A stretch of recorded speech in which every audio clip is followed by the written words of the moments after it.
Àwọn àgbàlagbà ní ilẹ̀ Yorùbá ni wọ́n máa ń pa òwe kan wípé ọmọdé ò ní láṣọ bí àgbà kó tún ní àkísà bí àgbà.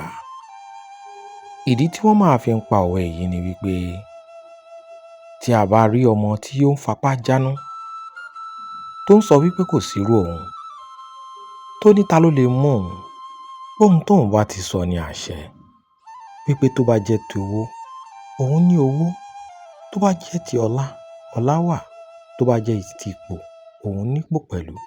Kódà èrò tó ń bẹ lẹ́yìn òun tí ń bà, tó jẹ́ pé ohun tóun bá ti sọ, òun náà ni wọ́n ó ṣe. Ọgbọ́n orí wà fún òun, òun sì ní ọ̀làjú. Nítorí ìdí èyí, òun ò lè gbàmọ̀ràn lọ́wọ́ ará ìjọ̀hún tàbí àgbàlagbà kan. A ó pa òwe yìí fún un láti fi ṣí i létí àbí láti fi gbà á nímọ̀ràn.